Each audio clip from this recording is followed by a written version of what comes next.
criminosos, fascistas, etc, etc, coisa que não eram. De outro lado, o pessoal da direita acredita que as Forças Armadas nos liberaram do comunismo. Tudo isso, então, mostra que a discussão está centrada em torno de adesões puramente sentimentais, puramente emocionais, sem nenhum fundamento histórico. Os militares jamais foram os monstros que a esquerda os pintou e também jamais foram os libertadores do Brasil como eles próprios se pintam. O que aconteceu em 1964? O que aconteceu que líderes civis como Carlos Lacerda, Adhemar de Barros, Auro Andrade e outros criaram um movimento popular que colocou nas ruas o maior protesto de massas que tinha havido até então, que foi a famosa Marcha da Família. Tem 1 milhão de pessoas na rua. O presidente João Goulart, apavorado, se juntou com o seu cunhado, Leonel Brizola, no Rio de Janeiro, para organizar uma resistência armada, mas desistiu. Ele contou os revólveres, viu que não ia dar para aguentar o tranco e foi embora para o Uruguai. E aí o presidente do Senado, Auro Andrade, decretou vaga à presidência da República e automaticamente o Senado nomeou o presidente e o vice, Raniero Mazzilli. Estava aí acabado o regime de João Goulart. Acabou naquele instante. Qual a resistência que os comunistas ofereceram? Nenhuma, fugiram todos. E daí os militares avançam, tomam o poder, escolhem como presidente o general Humberto de Alencar Castelo Branco e ele toma posse. A primeira coisa que ele diz, primeira declaração do novo presidente militar: a direita reacionária não dominará o país. Quem é a direita reacionária? Carlos Lacerda, Adhemar de Barros, Auro Andrade, o Senado, toda a liderança civil. Ao longo do tempo, os militares destruíram toda essa liderança civil, destruíram completamente a liderança direitista, acabaram com a atividade política, reduziram o Congresso a carimbador de decretos e governaram ao longo de 20 anos. Ao longo desses 20 anos, é verdade, eles combateram a guerrilha. O diretor da maior editora comunista do Brasil, Enio Silveira, uma semana antes de morrer, e as palavras dos moribundos têm peso, ele me disse o seguinte: a minha editora só sobreviveu durante esses 20 anos graças à ajuda que recebeu do governo militar.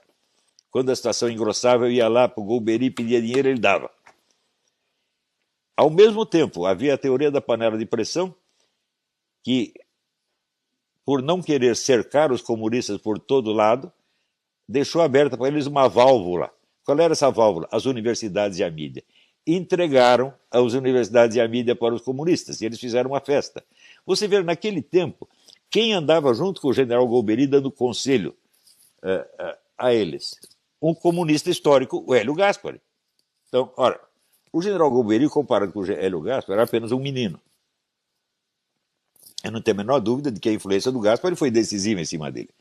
Resultado, quando terminou o regime militar, todas as forças políticas de direita, liberais e conservadoras, estavam destruídas, enfraquecidas, e só o que sobrava, a única força política que sobrava, que tinha força ainda para se impor, era o quê? A esquerda. E a esquerda tomou o poder, já com o Fernando Henrique, e assim por diante. A eleição do Collor, que foi feita inteiramente pela Rede Globo, se mostrou, vamos dizer, um artifício político monstruosamente fraco, porque o Collor foi derrubado a cuspidas por causa do caso do Fiat Elba. Quer dizer, com nada você derruba um presidente. Com nada a esquerda mobilizou a nação inteira. E a nação inteira foi atrás da esquerda, gente. Então, essa era a esquerda que o regime militar tinha criado.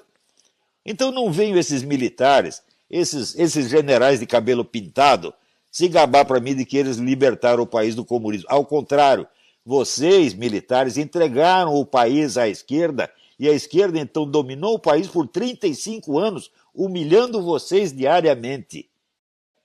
E eu, durante a década de 90, eu ainda fiz várias conferências em entidades militares, o Clube Militar do Rio de Janeiro, o Círculo Militar de Belo Horizonte, a Escola de Comando de Estado-Maior, a Escola de Guerra Naval, etc, etc, mostrando para eles a falsidade da campanha que a mídia estava movendo contra eles. Eu levava para eles as provas de que eles estavam inocentes. E eu dizia, processem esses camaradas, não deixem isso continuar. Mostrem para eles que caluniar as Forças Armadas tem algum preço. Eles nunca fizeram nada, nada, nada, nada, nada. Eles entregaram o país à esquerda desarmada, que nos dominou, nos roubou, nos achincalhou, tá certo? E destruiu o país por 35 anos. Isto é culpa das Forças Armadas. Não acreditem nessa história de que eles são nossos libertadores. Nunca foram. Por que é isso? É muito simples. Qual é a tradição intelectual das nossas Forças Armadas? Elas foram formadas desde o século XIX na mentalidade positivista. Positivista é a filosofia de Augusto Comte, que teve no Brasil mais influência do que em qualquer outro país do mundo. A ideia positivista é a extinção da atividade política e sua substituição por uma administração científica, ditatorial, por uma ditadura de técnicos e militares. Esta é a doutrina positivista central.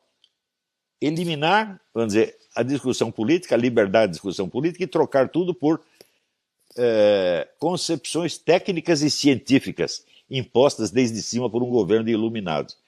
Isto é a tradição central das nossas Forças Armadas. Eu acho que pessoas que não são capazes de reconhecer os seus erros não têm o direito de querer punir os erros dos outros.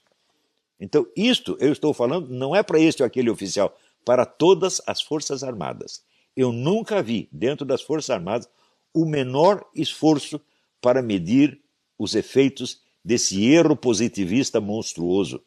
Hoje eles estão querendo de novo impor a norma positivista. Nós resolvemos tudo e não queremos ouvir os ideológicos. Quer dizer, como se eles fossem científicos, como se o positivismo fosse uma teoria científica e não uma ideologia das mais grosseiras e mais enganosas que o mundo já conheceu. E pior, uma ideologia chega, ao seu maior sucesso quando ela já não é reconhecida como ideologia. Quando ela penetrou de tal modo no senso comum que ela parece a realidade mesma. Então, o positivismo ainda é o grande vitorioso no Brasil. E o positivismo não pode fazer face ao comunismo porque ele é o pai do comunismo. Ele abre as portas para o comunismo. Ele tapa a boca, da direita, dos conservadores, dos cristãos, e daí sobra o quê? O monopólio ideológico da esquerda, como aconteceu no Brasil, gente. Nós temos que tomar consciência, nós temos que acordar, tá certo? E não temos que ser bonzinho com ninguém.